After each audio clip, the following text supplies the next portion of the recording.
it's your girl Mish. Welcome to another episode of Love Mish, where I share my thoughts, opinions, and ramblings, and sometimes I'll have guests over, but no subject is off limits. It's a billion people in the world, and I'm one of them. So welcome to my world. Let the conversation begin. Yay! Woo! What's that sound? That is applause. We have reached 1K listens. Thank you so very much for tuning in. I really appreciate each and every play. Today's topic is going to be, Hey y'all, what's going on? Today we are going to be learning about altars. It's going to be altars part 2.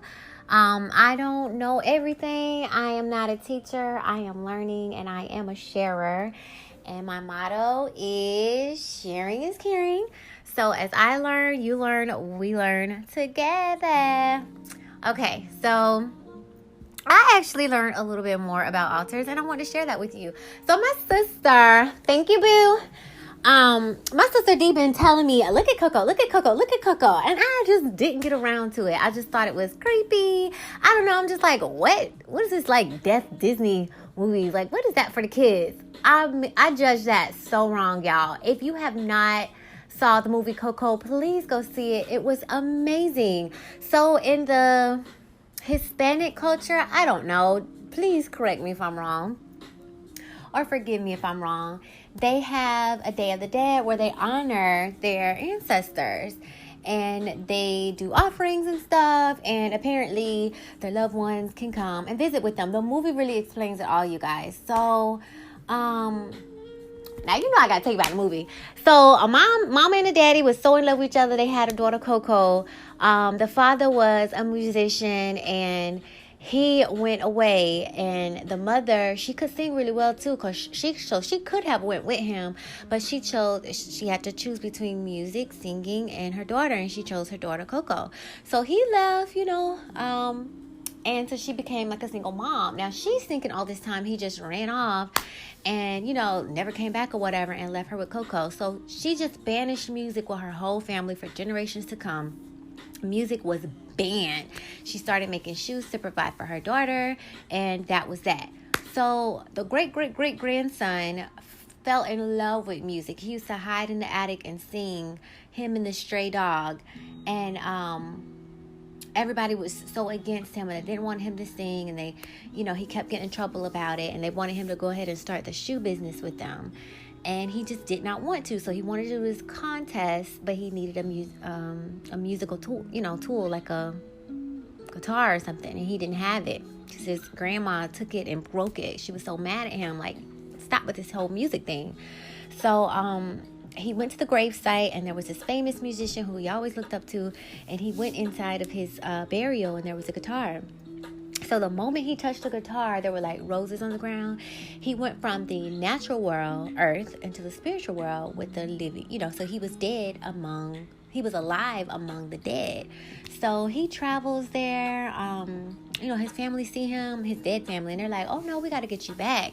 And they will pick up a rose petal and give it to him and give him a blessing so that he can transition back over. But she promised him, if I give you this rose and if you transition back over, you have to leave music alone. Because remember, this guy broke her heart, so leave music alone. So he was like, okay. He touched the rose and went back, and he picked up the guitar right away, and he was right back there. She was like, not even a second, and you're right back here. So he was like, I can't give up something I love. It was amazing. So throughout the movie, he meets the famous musician that he always looked up to, and he found out that he actually was a fraud. The music was created by another man. And so he thought that ended up being his grandpa, but it was not. His grandpa was the man that wrote all the music for him. And he was like, the Christmas music where the broken toys are on an island by themselves. Well, in the world of the dead, there's like a little section for all the people who no one remembers them. No one puts their pictures on the altars. No one tells stories about them. They're just like forgotten souls. And so he was forgotten because remember, he didn't run away. he left, and the mom, she had to raise her daughter and do the whole shoe thing, and she just despised music, and she just didn't bring him up anymore. So the only person that was keeping him alive was his daughter, but she's so old. Like, this is his great-great-grandma, y'all. And she looked like she about to die or whatever. And so she just loved her dad so much, she was keeping his memory alive. So long story short, he realized that the man that he looked up to was not his grandfather. He was actually a killer and a fraud. And the man that helped him on this whole journey, that was like a forgotten man, was his actual grandfather. And so he get his grandfather and grandmother back together, and he tells his grandma, like, look, grandma, he didn't leave. Actually, he was writing music for the man, and when he told him he was leaving, he poisoned him and he died. So he was like, before you go, let's take a shot. And he had liquor in his poison. And this man goes and make a movie about what he did. Like, how ruthless is that? Like, this man, all he cared about was fame. And you're not even famous because of your own talent. You're famous because of someone else. Now, in the earth realm, everybody be like, oh, she not a real rapper. Somebody write her songs, or somebody write his songs, or write her rap. I don't give a fuck. I will give credit for anybody that does something for me. Yes, he wrote my song, my lyrics. Yes, she did my rap, and I'm the face of it, okay? If she wanted to rap it, she could have went out there and rapped it. No, she sold it to me so that I could present it to you guys with my attitude and my little flair on it.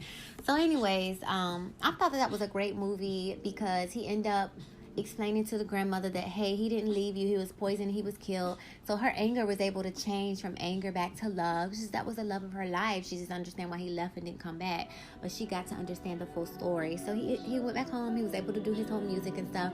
Y'all, it was like a year later, so the grandma died and his parents had another child. So he was like a big brother holding his baby sister on his hip and going over all the family with him.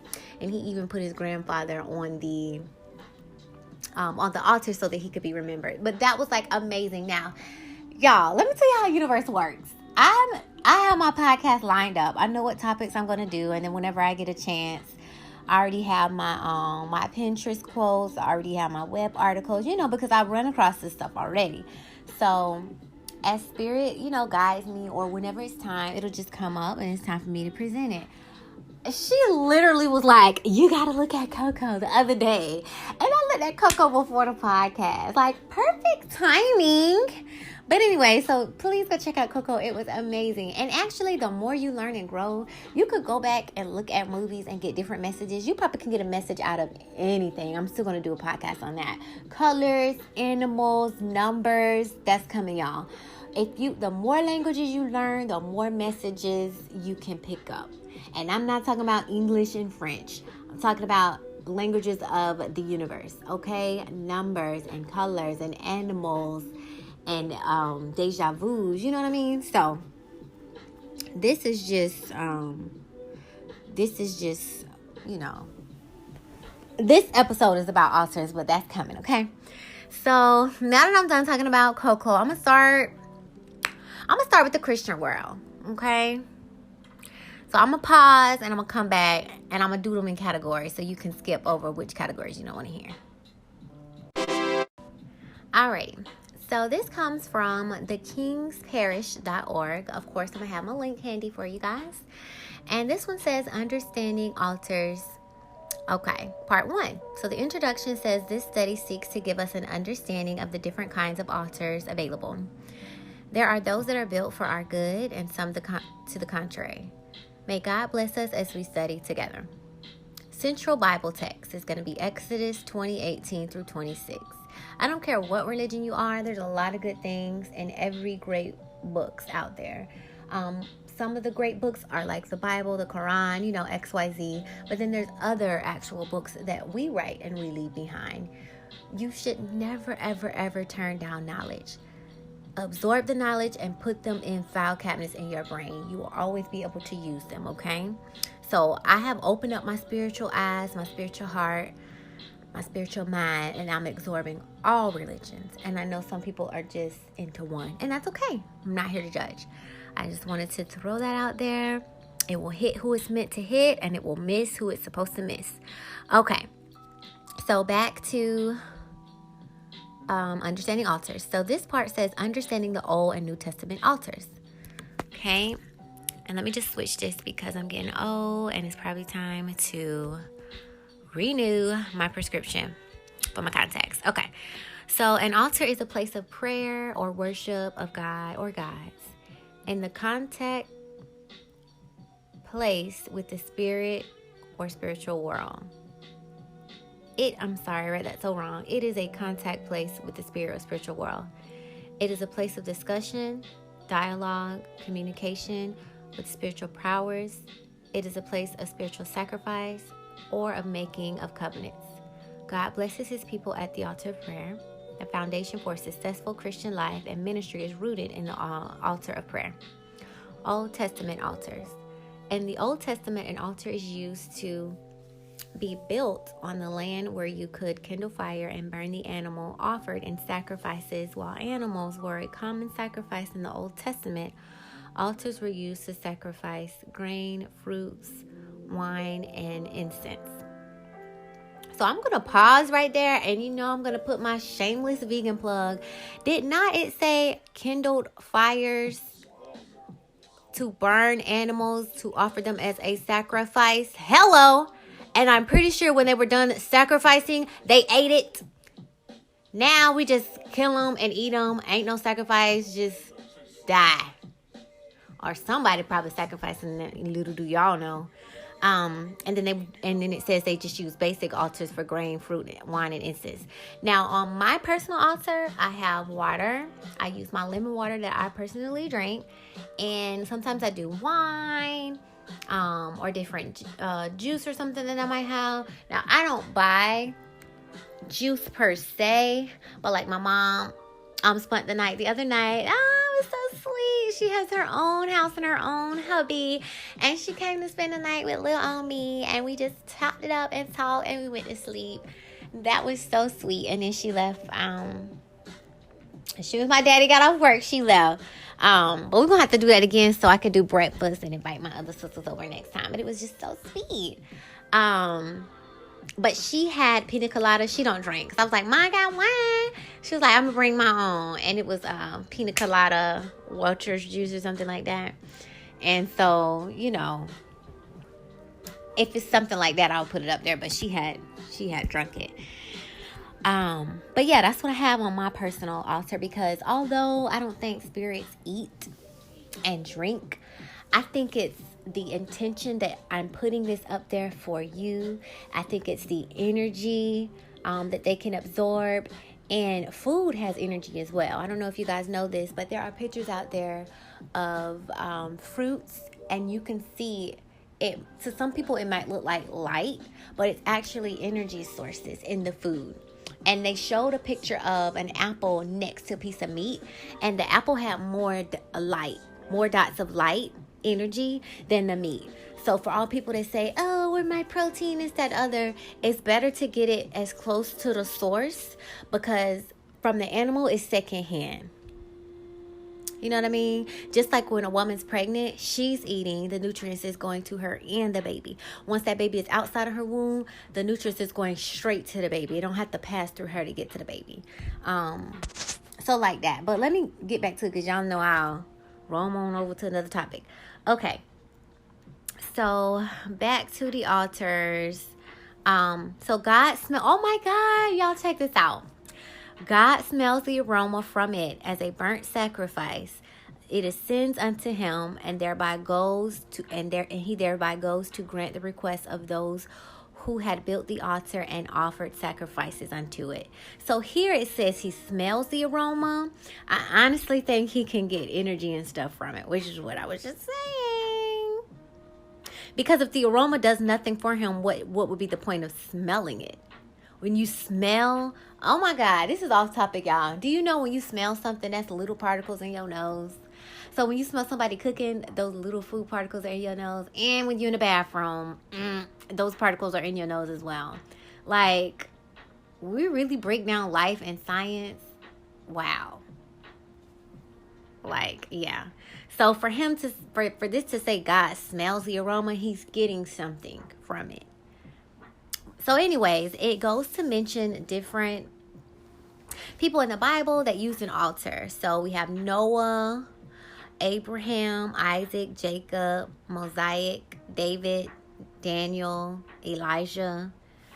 And it lists the chapters and verses. So I'm going to have that link for you guys. So then it says the New Testament altars. In the New Testament, an altar is that place of contact with God. You're no longer commanded to build physical altars, but spiritual ones of prayer, praise, and worship unto God.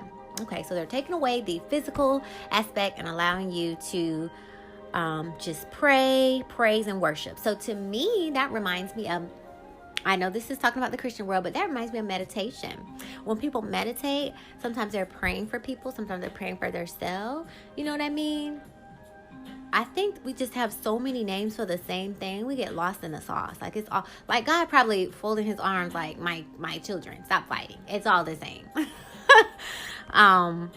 But yeah, so you don't have to do the physical one. It's switched to spiritual. I personally still want to do my physical representation as well as my spiritual. So I want to do them both, because in my mind, I spiritually manifest my car. I thought about it. I dreamed it. I physically went online. I printed out pictures of it. I saved it. I viewed it. I prayed on it. My grandma was like, put them keys in your pocket. Imaginary ass keys. Put the keys in my pocket. Beep, beep. Go lock your car. Imaginary beep, beep. Lock my car. You know what I mean? And then physically, save up the money for the down payment, and then boom, the lady come to deliver the car. So I believe in both physical and spiritual. So that's why I do both of them. But anyways, it says Jesus Christ is considered as the ultimate sacrifice who puts us right with God and is ever making intercession for us. And as such, we do not require any further sacrifice of material things to make atonement for our sins. Now that's all fine and dandy, but at some point I realized that you can manipulate that. Just personally in my walk, I could literally do something and I know it's wrong and just say, Lord, forgive me. And I just felt like that was just like a scapegoat. And I just felt like I didn't want to be a part of something that was just so easy to do whatever you want to do and then just ask for forgiveness. I thought that was wrong. And for poor Jesus to be like in the middle of that, one of the ladies that I follow, she was like, just imagine all of these sins on one person. She's like, it probably looks like an ugly blog. And I literally thought to myself, like, if we are putting our sins on Jesus, this one person, like, how unfair is that? Like, put yourself in those shoes. I don't care how loving you are and you want to do this for your father. Like, come on. At some point, like, bruh, I'd be like, bruh, like, if let's say,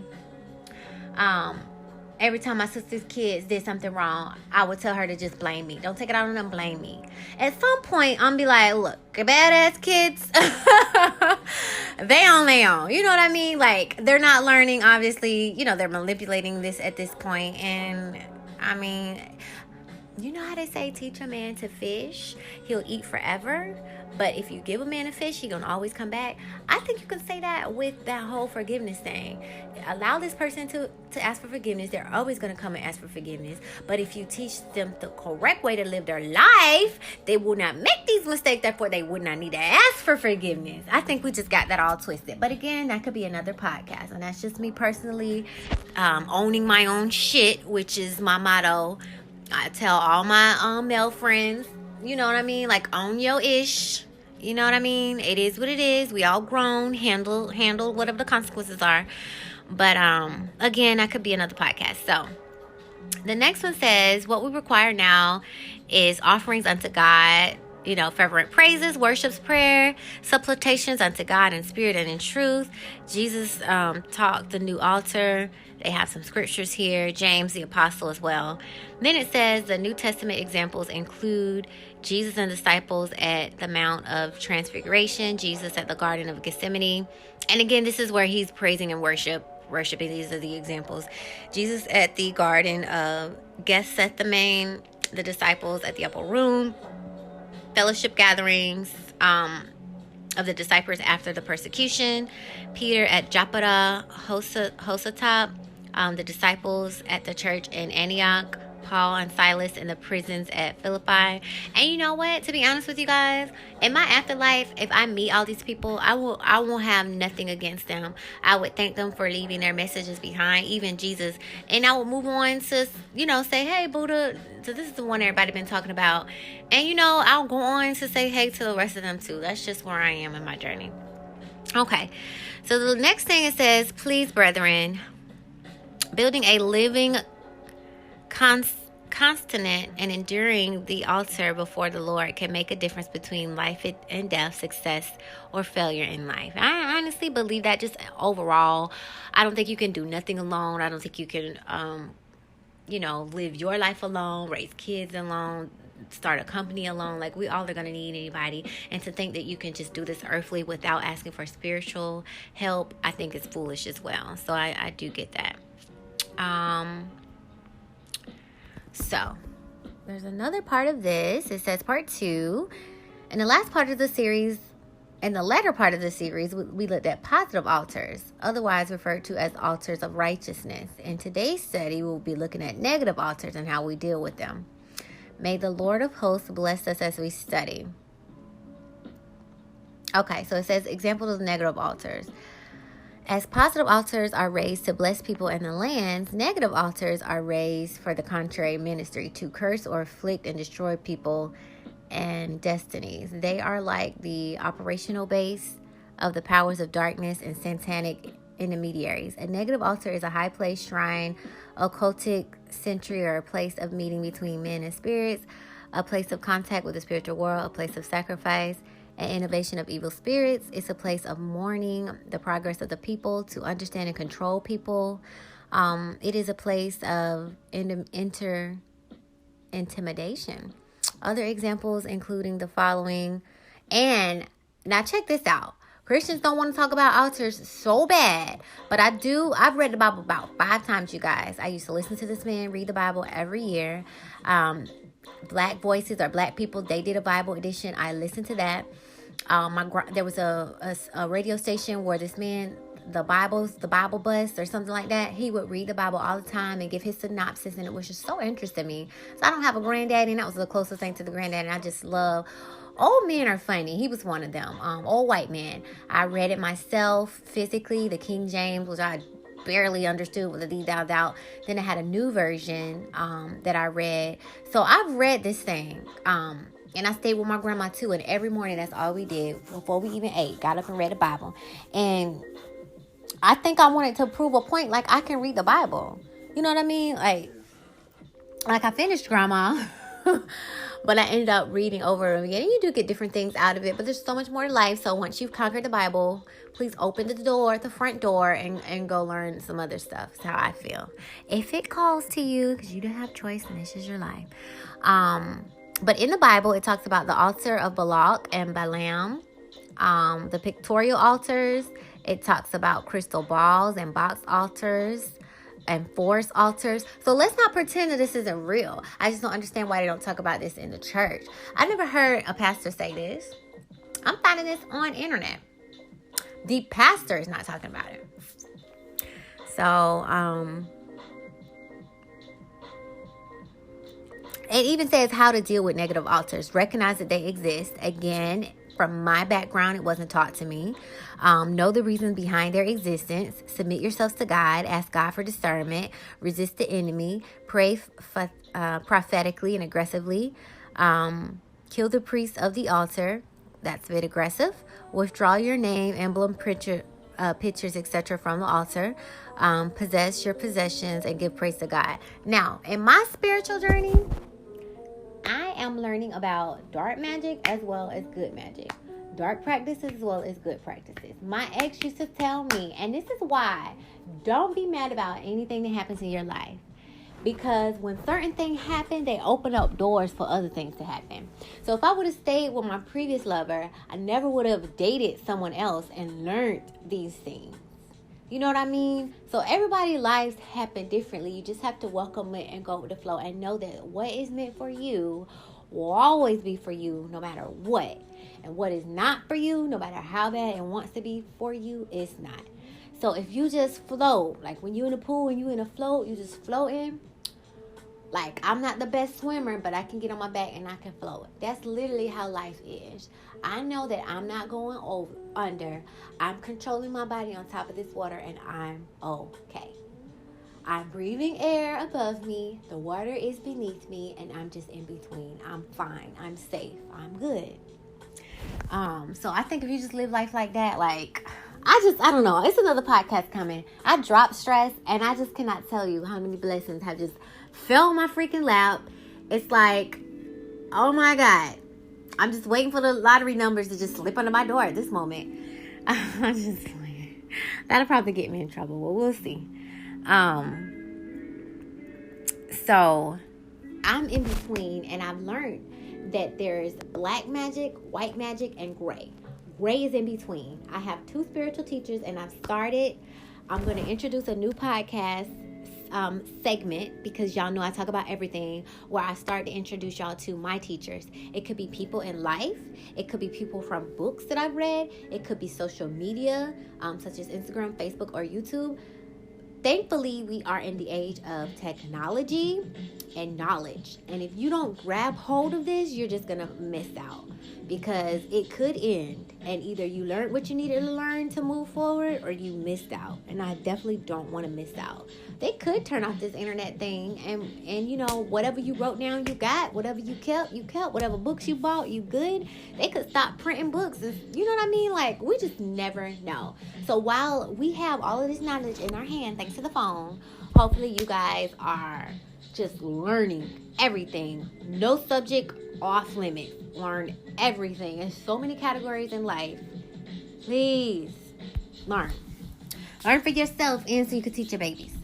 So, gray magic, 2 of my teachers have already expressed that they don't want to be boxed in. That's me. Could call me the wild child. Just don't box me in any title. I just am. I'm me. I might like this one day. I might not like it the next. It is, but if you box me into a category, oh, you're this, you're supposed to be like this. No, don't give me a title, and I'm free to grow and change my mind and whatever. So 2 of them have already said that they know about dark magic and they know about light magic. I was talking about my ex, got off subject. He always used to say, how are you going to know your enemy and you don't study your enemy? Because I was like, oh, Jesus, Lord, Lord. And this is how much I've grown. Oh, Jesus, the Lord, the Lord. I didn't want to know anything about dark. So if the enemy did attack me, I wouldn't even see him coming. So he definitely had a point. You got to know your enemy. So even if I studied poison, I don't have to poison people. But if I see some herbs or something like that, I could be like, nah, that's poison. So at some point, you have to not say something is good or bad, or I believe or I don't believe, and just say that you know. It's okay to know. I looked up poison. I'm not out here trying to poison somebody, but I know. And if it does come to where my only way out of a situation would be to poison somebody, then perhaps I have that skill and I could use it.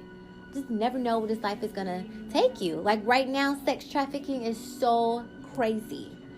Why is nobody talking about these girls going missing all the time? One day she missing, the next day her picture on the sex site? Are you kidding me? No, she's not missing. She was bought and she's about to be resold. So maybe learning little skills like this, spells and prayers and magic and whatever you want to call it, poison, could help you in situations you never know. So anyways, that was just the Christian tad bit. Now I'm going to talk about all of it.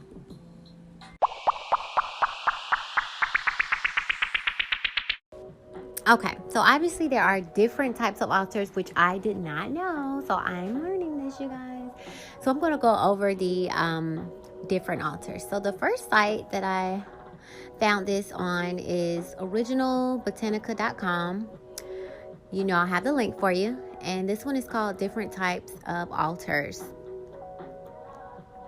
So they have basic altar. So it doesn't have to be expensive or fancy. Just a spot that's easily accessible, that will not be disturbed. Just enough space for you to sit, pray, and meditate. Most altars use candles and incense burners. They're covered with colored altar cloth. Some have instruments like chimes or bells or singing bowls to clear the energy and signal the start of a ritual.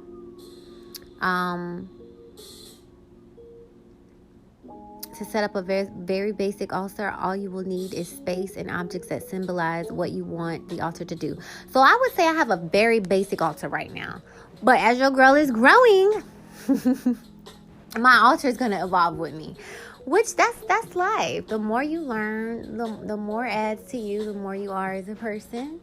The more practice you get driving, the better driver you are. So I guess that's life. So I have a basic right now, you guys. The next one is called a love altar. I definitely want to do this. Can I just pause real quick? I want to put an altar in my room for me. I want my own damn altar for my own manifestations, and I'm a motherfucking God, okay? So I'm gonna have my own altar. I got a nightstand next to my bed. I'm gonna change that to me. That's gonna be my damn altar. Above my bed, I have like love and stuff, and me and my future twin flame. So that's kind of like an altar for my love. It's right over my love nest, my bed. And on the other side of my bed, it's a blank wall. I'm going to put pictures of the different gods that I research and angels. And I'm going to let that be my ancestor space for gods and angels. And then next to my TV is another blank wall. Bare wall, and I'm gonna put pictures of all my spiritual guides and teachers so that I could pray over them and send blessings to them.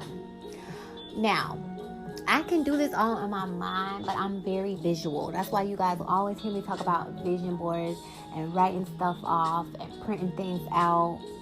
It's something with my eyes when I see it or whatever. So I'm very visual. And then, to be honest with you, in my hallway, I got pictures of my family. You might as well say that's my family altar, for the ones that are alive.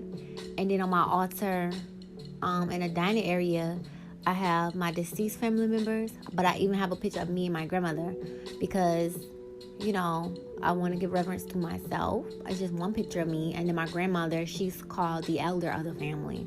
So I do give reverence to her because she's the eldest living. I probably got some more great uncles or aunts, but since I don't know them, the title goes to my grandma. So yeah, I'm gonna have altars everywhere. And then, to be honest with you, in my office, I have all my degrees on the wall. I guess that's an altar for my goals, my achievements. My whole office might as well be an altar for my businesses. So little do we know, it's altars everywhere, you guys. Whether you call it an altar or not, tomato. We have them everywhere. They're even in freaking church. Catholic families have them with the rosary and Mother Mary. They're everywhere, you guys, whether you want to claim the name, title, or not. So let me get back to it. So love altar. I've got to do this. You guys know I'm a daughter of Venus, daughter of love. Oh my God. I almost feel like I feel like if God, and it's bad to say, but if God and Satan were to have a child, I feel like it's me. Like I'm like the best of both worlds. I hate to say that. When I first saw Wonder Woman, and her dad was supposed to be like Zeus or something, the man of the underworld, and her mom was like the love, and they made her, so she was like the best of both worlds. I honestly feel like that. But anyways, let me get back to this, that's another podcast as well. So love altar. Creating a love altar is an excellent way to align your spiritual practice with the energies that will bring love into your life. Pink is commonly associated with romantic love. So these altars frequently use pink candles, rose quartz stones, hearts, love incense, vases of fresh roses, and dishes of pink dried rosebuds. Altars for passionate lush usually use a lot of red, so they may include red candles, like male or female gender candles, and sexually charged symbols. Place these altars in the bedroom. This is so crazy, you guys. I'm definitely gonna do a love altar. Okay. The next one is prosperity altars. Who does not want a little more abundance in their life? Prosperity altars are often used to draw in money, but the idea of prosperity can also apply to success and happiness. These altars are usually based on green and gold color symbolism. I love gold, y'all. I got to get into green because green is love as well when it comes to the chakra. But when I went to go view an apartment that I didn't get, and the lady was like, yes, you can get this 2-bedroom and that can be your office. She was like, and you can get I see some plants out here, paint your vases gold. Now this lady was so spiritual and powerful. She had me crying, and this lady didn't know nothing about me, but she read me from head to fucking toe. So your spiritual guides are everywhere, you guys. She even told me if this apartment is not for you, you will get an apartment, and that is okay. She said we probably just were meant to meet. Y'all know I'm paying the same thing now that I could have been paying there. So it probably just wasn't meant to be. But that apartment was way bigger than what I have now. In fact, they call it like apartment homes, because you walked in, it was like a long ass hallway. It was a big ass kitchen and a big ass dining room, a big ass living room. And then the bedrooms were on complete opposite sides of the apartment. And they each had walk-in closets and big bathrooms. So I might apply for that one next, since it's the same price. But then wouldn't you do like an 18-month lease? Like, bruh. A bitch trying to get a house? I'm not trying to stay here for no damn 18 months. What if I get sick of y'all ass? But we'll see. It was real nice. I fell in love. They were remodeled too. But hey, what do you do? So I do got my plants now. Everything she said, I'm manifesting, y'all. And I just haven't painted my pots yet. But I do need to get new pots. So I think I'm going to get new pots, paint them, and then I'm going to transfer my plants. So check out my Instagram, y'all. I am a plant mama. And my babies are growing.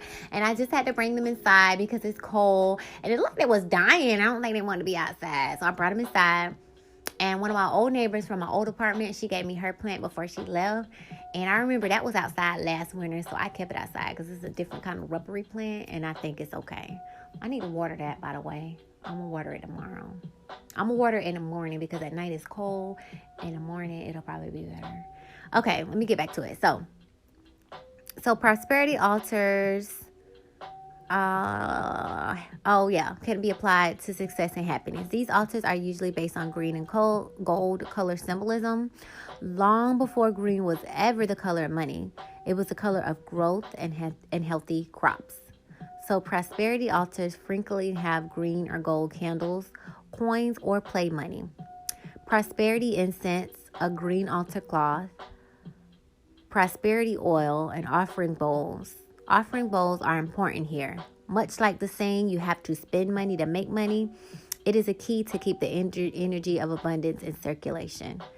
Making offerings opens up for receiving more in return. Place these altars near the heart of the home. Now, can I just say, in church, they have prosperity altars. In my church specifically, I remember either seeing silver offering bowls or gold. So are they practicing magic right under our nose and we don't even know? Those are prosperity altars. Giving and receiving, hello. Why when you get blessed, you definitely went to that altar and put money in it.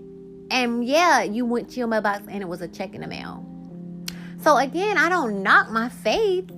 That's where I was brought up in. Apparently, I needed it and I chose it because I honestly feel like we choose this path, this destiny to get what we need. Just like you choose your major for the job that you want, for the career that you want. I think life is like that too. So I chose Christianity because I needed those lessons and those morals in my life. So I'm not knocking it. I just honestly wish they told more. I'm kind of mad that I have to go find out this stuff by myself. That's really the bottom line. Like, you could have taught me. Why I have to teach myself? But that's okay because I learned. I like teaching myself. I went to college, and the moment the professor read from the fucking PowerPoint that's in my blackboard, I said, I'm not coming here anymore. I can read that by myself. Passed all my classes and got my degrees. So, okay. Self-taught. Let's see. That is amazing, y'all. Anyways, the next one is the protection altar. And I'm going to put a prosperity altar in my business office. That's exactly what I'm going to do. Protection altar. Maintaining a protection altar is a great way to help keep your home and family safe. These altars usually rely on red and black. I've noticed that. I saw a lot of pictures in red and black. I just didn't know what the symbolism was for. Red is the color of passion, but also of strength and power, while black is excellent at absorbing negative energy sent your way. Oh my God. Many people also add symbols of powerful animals. I told y'all. Warrior deities, didn't I just say that? Weapons or thorny plants like cacti. Choose candles specifically geared toward protecting you, like a fiery wall of protection candle, protection oil, and negatively absorbing or protective stones like smoky quartz. I carry a smoky quartz with me, y'all. I kept telling my sister, we need protection. And I got protection the whole time. Wow. I'm gonna buy my sister them one. Because I keep saying we need to have protection on me, and my crystals be right in my purse. Can I talk about that for a minute? So, Summer Walker, who I love because she's just her own self. She doesn't care what the label says. She's just being authentically herself. Just like Cardi B, just like how Amy Winehouse was, just like SZA. I mean, I'm starting to see them more and more, and I'm really glad they're standing up for themselves. She actually showed laying her crystals out on her blanket in the sun. Now, when I talk about crystals, everybody look at me like I'm crazy. Here we have a whole artist with how many followers? And now she has crystals. And everybody's like, wow, where's the nearest crystal store? But I am not mad about it. She's reaching the audience that she was meant to reach. And I'm reaching the audience that I'm meant to reach. And it is okay. But I can look at that two ways. I can look at that and be upset, which I'm not. Or I can look at that as confirmation that I've been on the right path. And now she's helping other people get on the right path. And that's how I choose to look at it. Okay? So let me get back to this. So smoky quartz, black tourmaline, or obsidian. And I think I have... No, I don't have the black tourmaline. I need to get it. Y'all, crystals are expensive. Get your money up. And I just saw another article. I just reposted on my Facebook. In Atlanta, you can mine for crystals. You can dig and get your damn crystals because they come out the ground anyway. So for you to dig this up and charge me hella money, and the people in Atlanta only charge you $12 to go mine, y'all, we have to start being very careful with our money. When we pay for stuff, you're really paying for that person's time because they took time to research and put the stuff in an area where you can easily access it instead of driving 6 hours to Atlanta, to dig and get it. So they're paying you, you're paying them for your time when this stuff don't really cost that much. And that goes for anything. Anything. Like I'm starting to look into business and I have my seller's license, y'all. Slow and steady wins the race. Like I'm not even rushing it anymore because progress is progress no matter how fast or slow. I have my seller's license and I can buy stuff hella cheap. And when I decide to sell it, I put my price on it and nobody can check me with it because I went out and bought it. I'm paying taxes on it. I need to make sure that all my other expenses is taken care of. I got to buy my labels and pay for shipping and handling. You know what I mean? I got to pay taxes. I got to account for all of that. So when I come up with my price, I'm making sure that I pay for all of that and I paid myself. You know what I mean? Because other than that, you're not going to stay in business. So... yeah, so it said place these altars near the front door where they can keep unwanted influences out. So I'm going to get a table, sure am, put it right by the front door, and that's exactly what I'm going to put on there. A protection altar by my front door. Okay, so the next one says altars to honor saints and deities. So the next podcast I'm going to do, this is going to be a 4-part series. I wanted to talk about the altars first. Then I'm going to talk about ancestors. Then I'm going to talk about angels. And then I'm going to talk about guides. So it's funny that this is the next subject. It said altars to honor saints and deities. Sometimes altars are dedicated to a specific spiritual entity. These spaces allow you to sit and communicate with them, strengthening your spiritual bond. Every saint or god has their own special colors and symbolism. And these must be taken into account when setting up the altar. The Orishas have their tools, so pharaohs and statuses, as well as the usual altar supplies like candles and incense. Saint altars can have something as simple as an image on a prayer card, or as elaborate as a statue and many candles. However you choose to set up your altar, research the correct colors, objects, and other symbols before you do so to ensure that it's done correctly. Now, I'm surprised that they mention Orishas because I just read this book called Blood and Bone. And I think I mentioned this in one of my podcasts before. It was really, really, really, really interesting. And you see how that came to me at this point in my life where I was able to absorb it and not shut it down, and how that's connecting with what I'm reading right now. So the beginning of her book, and I listen to a lot of audios. I'm going to go back and actually buy all of my books. I want a massive library, just like Beauty and the Beast. I want a whole room dedicated to books. Like, I love reading and learning, and I want to pass it down to my whole generation. And I'm going to vow down, before you can get this money, you have to keep all these books and learn. But they were talking about Orisha, and I have never heard that before. So, of course, you guys know when I do my God episode, we're going to dig into Orisha. So, I'm super, super excited about that. And I get things in 3. So the book was 1. This is 2. When I research again, it's going to be 3. So it says, so you know, make sure this is done correctly. An altar is a spiritual sanctuary where you can go and pray and meditate on your goals. They help direct your energy to where it's needed most in your life, helping you to draw on the things that you want. Whether you have a setup, general altar for love, or altar specifically to honor and commune with your patron, saint, or deity, investing your care and attention will help reap its rewards. And I thought that was an amazing article. So thank you, originalbotanica.com. That was beautiful. All right, so there's more altars that I found out about, and these are thankful to thorns-meadow.com. Again, I'm going to have the link for you. And this one is actually very, very descriptive, but I'm just going to go over the title and a sentence about what it is. And if you guys want to learn more, you're more than welcome to click on the link and dig in.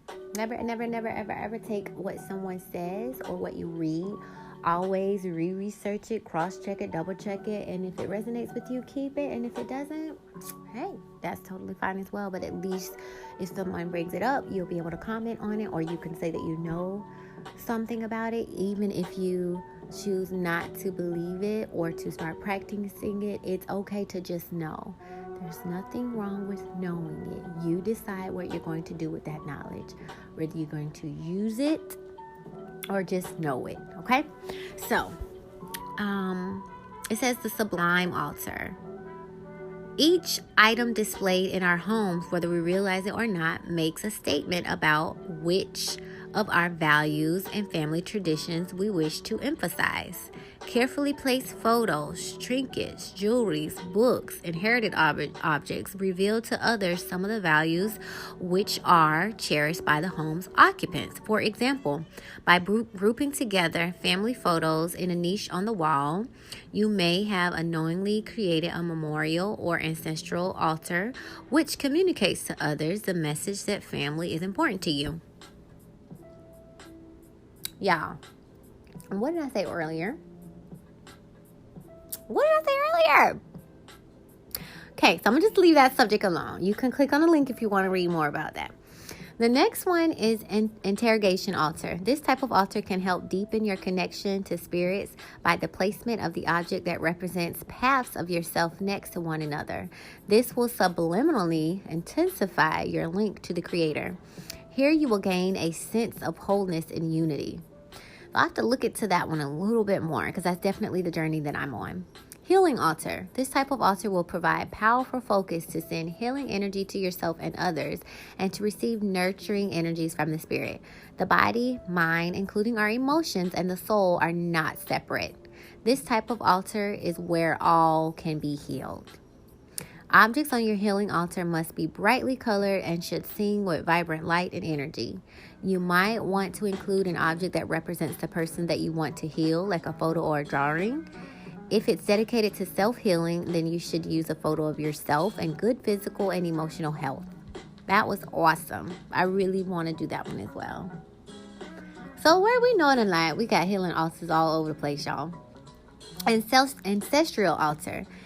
In the past, home altars were used as a place to honor ancestors. strengthen relationships, and send love to our descendants. The ancestral altar served as a reminder that we stand on the shoulders of our ancestors and create a feeling of being part of the continuum. This type of altar can help us to reconnect with our distant past and remember our connection to the sacred whole, to those who have come before us and those who will follow. Now, I kind of got a little ancestral altar going on.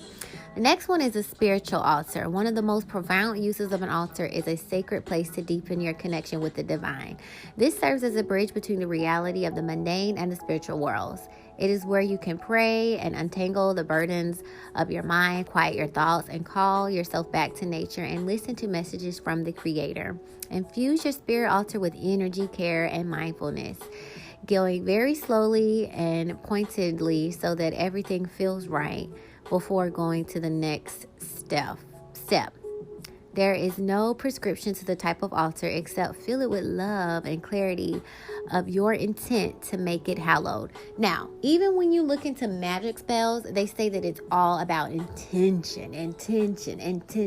So no matter what you do in life, if it was a good deed and your intentions were off, you didn't fool nobody but yourself, because Creator, universe, God knows. So intention is more important than anything, if you ask me. So be careful with your intention for these altars, and be willing to pay the price for whatever. You know what I mean? If you know that you're using manipulation and magic to get money, what is that going to cost you? One time when I was researching magic, the lady was like, when you manifest love, she was like, don't just say I love my life. She's like, it could be a damn dog at your door. She's like, you have to be very specific as possible, like a fucking Build-A-Bear, because you are bringing it into this realm. So be mindful with that. So the next one is divine feminine altar. This altar can be thought of as signifying Mother Earth, regeneration of the womb. Goddess shrines or altars were usually placed near the threshold of the heath in the sacred grove or by the well. You can bring the goddess qualities into life by creating an altar dedicated to the purpose of representing wisdom, compassion, and the life force in all things. Original sculptures of the goddess figure date back to 3000 BC and were found all across Europe, from Shariba to the Ukraine, made from the bone, stone, clay, and coil. They usually have fully shaped breasts, bellies, and buttocks, representing the fertile potential of a bowl or basket or cauldron or chalice on your altar can represent the receptive energy of the female spirit. As soon as you're set up and begin to use your divine feminine altar, the creative forces of the universe take you under their wing and gradually allow you to soar into the vast inner spaces of your being. So I can't wait to be a homeowner, y'all. I'm gonna have altars all in my house, all in my yard, all in my garden. Like, just call me altar lady. Like, I am so excited about this. And I feel like we are the most powerful walking altar there is, because we can hold things in our mind. You know, we can hold things in our heart. We can hold things in our aura, your energetic field. So we are like a walking, in our purse, in our pockets, physically on us. We are really, literally like a walking altar.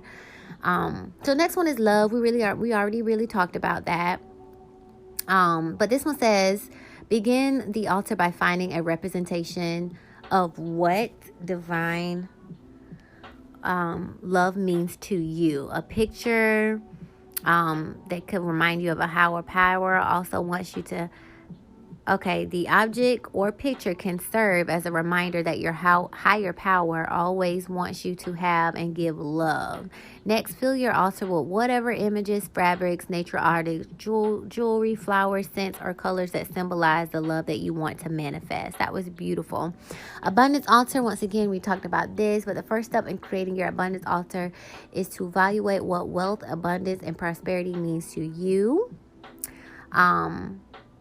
Also include some symbolic elements that represent what you already enjoy in life. That's awesome.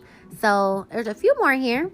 There's a fertility altar, which I'm going to make, and I'm going to put twins all over that bit.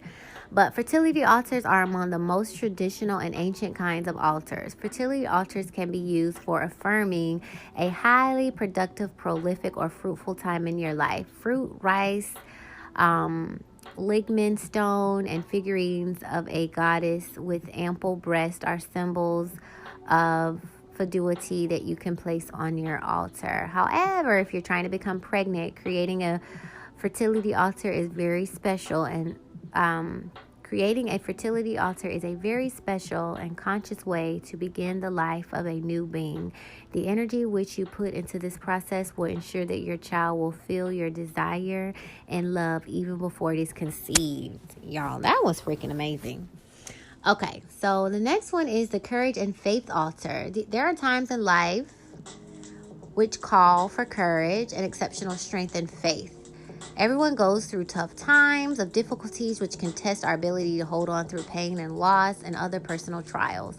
For people who have strong religions, affliction, it can be helpful to use icons or photos of small statues and deities and saints, Buddhist or religious teachers. For others, animals or objects represent a universal symbol of strength, such as mountains, oceans, cosmos, can feel fortifying. Okay.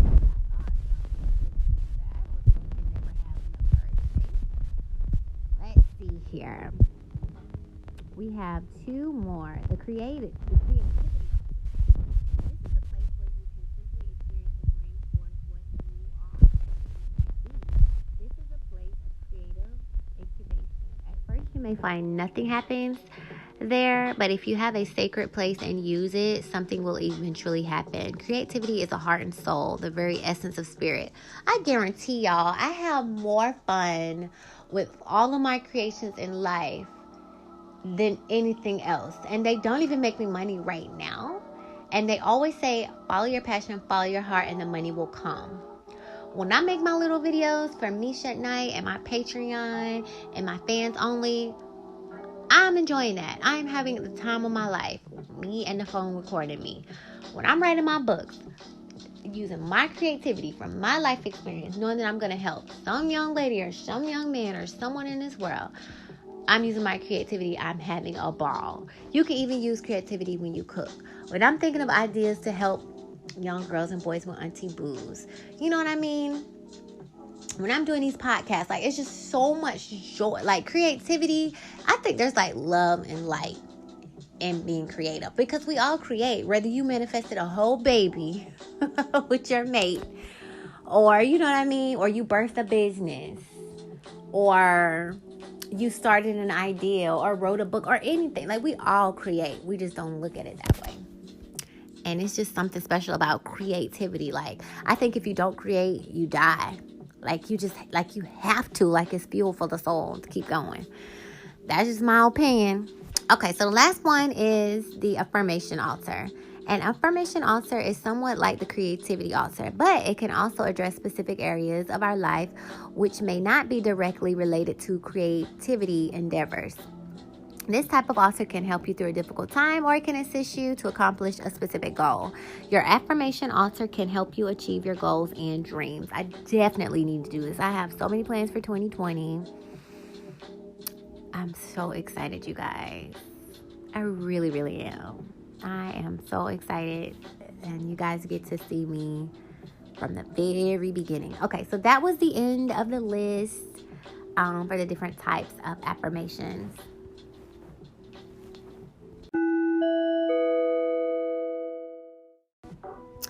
Okay, and then the last thing that I wanted to go over with you guys is how to create an altar. So this is from tarotpugs.com. Once again, the link will be available for you. And this one was amazing. I'm not going to read the whole thing. You most definitely can. I'm just going to skim through it.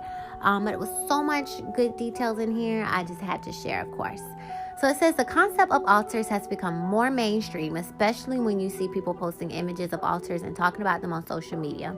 In general, witchcraft has seen a resurgence over the last few years. With the help of social media, information about witchcraft has become more accessible. What did I say at the beginning of this podcast? Even if you're not into witchcraft, information has become more accessible. Okay. So, however, an altar does not have to be restricted to witchcraft confirmation. It can be created and used by anyone who wants to have a personal connection to their spirituality. Altars are found in many religions, although mainstream religions reserve their altars for places of worship in which only the ordained work at them to conduct ceremonies, but people can still bring their spiritual and personal connections of divinity at home. Altars in the home have been used for millennia, commonly practiced in pagan religions, although some religions even today have shrines or altars for personal use. The altar itself. An altar is a place used usually a table or a shelf in a part of a home or residence where the practitioner can work with the concept, with divinity, however they view the divine. Photos on Instagram of stunning, beautiful altars can be intimidating with expensive items and crystals and color coordinated and displayed just perfectly. Let's just say a personal altar doesn't have to be aesthetically pleasing or Instagram perfect. What matters most is what's on the altar that has meaning to you. What have I been stressing? Intention. Altars can be neat, messy, minimalistic, overcrowded, lots of candles, no candles, statues, whatever you feel has personal meaning and representation to you. So let's go over some ways about how to create an altar that can bring your personal touch and spirituality to it. So the first part is how to create an altar, spiritual and divinity. If you follow practice of a specific religion or a type of spirituality, you have a personal connection to a deity or deities. Having a representation of gods or goddesses can be an important focal point for your altar. Statues and images such as printed pictures found online can be added to your altar. That's kind of what I have on mine. I have pictures of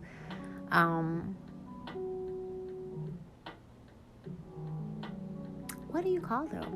When someone dies and they give you the pamphlet. I forgot what it's called. I can't believe I don't remember.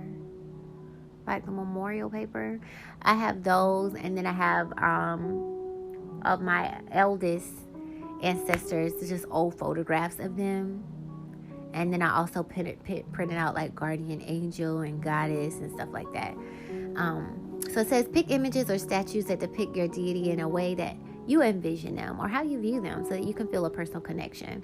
If you buy a statue or deity just because of the image of the god or goddesses, but the artwork doesn't appeal to you, it won't have a great impact on the energy and feeling that you have at your altar. So again, intention, you guys.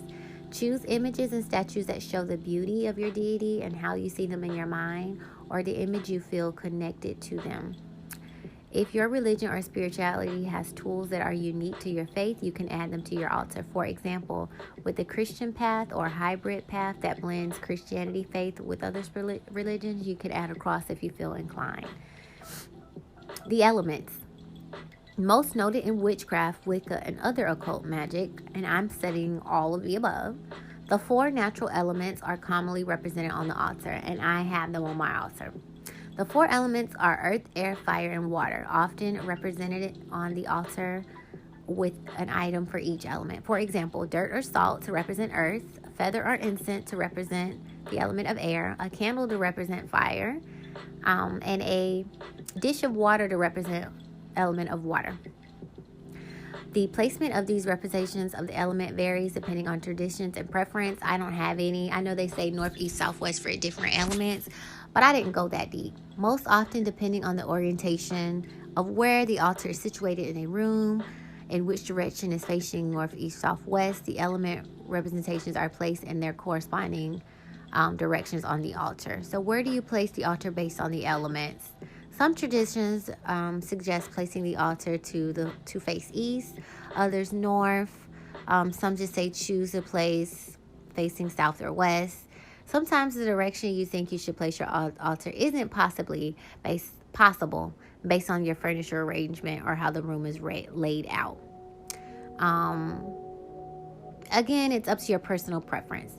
So divination and tools. If you practice divination, you may decide to add your divination tools to your altar, such as runes, crystal balls, oracle, and tarot cards. Now, I don't have tarot cards yet, but I do have some type of tarot cards. They mostly give you guidance for the day. Mine are angel cards, really. So I just put them on the altar. I was like, oh my God, I didn't know I can put them up there. And I put my crystals up there as well. I had them in my plants, and my plants were growing really well. So I like them to share energy with the plants. And then I put them on the altar. Now they can share energy with my ancestors. And then tomorrow they're going back in my purse to share energy with me. So, everything has energy, you guys. Every single thing you think of has energy. So you tap into that energy. Some people say we should be hugging trees and sitting under trees. They're our oldest ancestors. And I'm going to actually start doing that. I know it's getting cold right now, but there's a tree in my sister's backyard, and I'm actually going to take time sitting under the tree. You know what I mean? And getting my uploads, downloads, or just binding with it. Anyways, that could be another podcast as well. So it says, adding one oracle or tarot card to your altar can be used for magical and meditative purposes. Drawing a card each day, you can place the card on your altar to reflect on it for the day. And you can choose one intentionally to channel that energy during the day. See? If you're new to magic, don't get caught up in the belief that you have to have every magic proper tool on your altar in order for it to be complete. Tools are great to have, but many of them can be substituted with what you already have at home or can find in a regular store. Basic tools like cauldrons, a wand. I'm getting a wand. I'm so excited to get my wand. And I just started watching Harry Potter for the first time because growing up, it was like evil, occult, don't watch it, witchcraft. Yeah. I watched Harry Potter 1 with my friend. It was amazing. I fell asleep on 2, but I'm going to go back and I'm going to watch them all. And the first thing young Harry got when he went to school was a freaking wand. So, and there was a movie called Raising Dion, I think. Correct me if I'm wrong. And he had to put on his father's watch just to hone in on his energy. So these are tools. Don't say that you need a wand to practice magic, but it can help you tune your energy into one location. That's really, all of these are tools. All you really need is your walking, breathing, heart beating self, energetic self. But all of these tools can help you. And so I'm a baby. I'm going to use all the tools I need until I can drop them. Didn't we all start with training wheels on our bikes until our parents took them off? Okay, same thing here. Okay, so my first wand ever was an apple branch from a bundle of sticks meant for hamsters, and it did the trick. Don't feel like you have to buy expensive handcrafted candles that you end up paying more for shipping to get them delivered. Sure, they're nice and beautiful if you can afford it, great. But don't let yourself go broke and be late for rent because you spent your money on witchy items. Candles are available everywhere and can be affordable. I often use plain white tea light candles and anoint them with oil. Wow, I'm going to start doing that. You can get a pack of 100 or more tea lights, and they're much cheaper. Shut the front door. Plus, they extinguish on their own, so I can safely burn them in a tea light holder without worrying about them catching flame or getting too high. Nature. Adding things from nature to your altar can help you connect with the land around you. Let's see. Branches, leaves, acorn, flowers, stones, rocks, snow, and rain are just a few things that you can add to your altar. Popular for altars are crystals. Didn't I just say that? To add and amplify the energy on your altar. Choose crystals that you find appealing. Research other crystals to find what they are intended for. I'm actually going to get crystals. Okay. So I just fell in love with reading again. I was such a nerd growing up and I put it down. I used to binge watch on a lot of TV and drama and stuff like that. And I've just kind of backed off. I still got my little shows or whatever. But I try to spend most of my time learning. And then I have my days where I can just, indulge in my human nature. Because if you can't enjoy life, what's the point, right? So, the first dummies book I got was Astrology 101 for Dummies. And then I went to Books A Million. They wanted to order it. It wasn't available. I went to Barnes & Noble. The lady pulled it off the shelf. I went and picked it up. Bam, right away. So I'm actually going to I have a book club on Instagram, LMP, store coming soon. And I'm actually going to do a recording where I'll go into Barnes & Noble and just kind of look around and the library. Because I love the bookstore and I love the library. And I need to spend more time in there. I really do. And there's so many books I have in my cart. I told myself 2020, like I use my Libby app where I, read books and listen to audio while I'm at work. But I told myself for 2020, I gotta knock them books out of my ad cart, out of my wish list, out of my Apple's iBooks. Like, I have to read the books that I already have before I go searching for more. So, not even 2020 because I started now, but I'm excited that I actually, told myself no for this area, just dig into what you already know, because it's probably lessons waiting there for me, and I just haven't opened those books yet. So let me get back to it. Crystals was one of the dummies. Crystals for Dummies was the one that I put in my cart, and I can't wait to get it. And tarot cards. I'm just so excited. Like, I'm such a nerd, y'all. I love learning. So it says, if you have a big enough altar, you can create a crystal grid for certain workings, which I have looked into that. But I don't have enough. Like I told you, them shits is expensive. I might need to drive up to Atlanta and get my collection for $12 because they charge a lot, y'all. And if y'all don't know where these stores are, it's one in 5 Points. It's one in Avenues Mall. If you just type in Metaphysical Crystal Store, I mean, if you can find a smoke shop, if you can find a strip club in your favorite restaurant, Google it. You'll find it. Okay, so it says, as the seasons change, you can bring items from outside to your altar to reflect that the season has changed. Holidays and seasons. You can celebrate the holidays, pagan or modern, with your altar by decorating it for seasons or holidays. Decorating your altar for each season doesn't have to be expensive. A trip to the dollar store can yield some good finds. Dollar stores really have changed since the 90s. A quick change of the altar cloth, adding a few seasonal flowers like real or fake. You can have a festive altar. Let's see. So pumpkins, corn, you can celebrate harvest. Holidays don't have to be reserved to just pagan holidays. For example, if you're celebrating Valentine's Day, you can create a love altar, placing pictures of hearts, adding chocolates, images of your loved ones, or even the god Cupid to celebrate the day.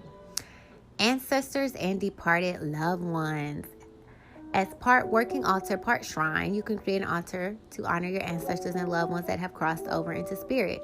Placing pictures of your loved ones and items that were special to you or them can help create a memorial, a sacred space to honor them, and if desired, work with them. Ancestral altars are common around shaman and in the autumn when the departed are honored. But an ancestral altar can be set up all year round. Heritage and culture. Since an altar is personal expression of yourself, adding pieces of your culture heritage can also link you to ancestors and who you are. If there are items that are unique to your heritage, you can add them to your altar, such as traditional cloth, artwork, jewelry, tools, writings in your ancestral language, etc. If you have a mixed background, don't be afraid to mix the cultures together. You can even have a special place on each of your altars as the cultures, a special place for each on your altar as the cultures are a part of you. Your altar should be an expression of who you are, whether culturally or otherwise. Magic dirt, oils, and powders. Having an altar doesn't mean it has to look clean, perfect, and pristine all the time. If you design an altar to be a working altar instead of an altar for honoring and devotion, you can find that altar will get dirty. You'll soon find there may be candle wax on it, which is why it's a good idea to have a cloth under all of your items to protect your furniture. And if you work with powders and oils, it can get messy and dirty. A working altar is where spells and rituals are performed, which means that magical powders and dusting will get all over it. This could be from mixing and crushing herbs, using oils, powders, and dusting, or even dirt such as graveyard dirt or crossword dirt. Now, I haven't gotten to that yet, but it's definitely coming. I'm going to study everything that I can get my little hand on mine on. When to clean your altar. And I cleaned mine the other day. It was so dusty and I felt so good cleaning it. For my birthday, actually, October 13th. My friend Miriam, my bestie, came over and I was cleaning up the whole house and I was cleaning my altar. And she was here when I was doing that. So if your altar is a working altar, like mentioned before, it will get messy and dirty. Whenever you feel the need to rearrange and clean your altar, it's up to you. Cleaning your altar on the dark moon, new moon, or full moon can be a good way to remember. If you want to regularly attend the cleaning of your altar and prepare it for the next moon cycle. So I recently just studied the moon. I didn't study it deeply, but I definitely looked at several YouTube videos on it. So watching is the first step for me, and then I like to find articles on Pinterest, and then I like to make a folder in my OneNote for it. Because I'm making my own grammar, like my own what I learned, my own spells, my own whatever. This is what I can pass down, and I want it to be in there. So, and I'm pretty sure I am going to do a podcast on it. That is on my to-do list, so that should be coming soon as well. Let's see. I think that was it. That was it, you guys. Oh my God. So this was our episode on Altars 2. Please tune in for 2, 3, and 4, where we're going to talk about ancestors, angels, and gods and deities, etc.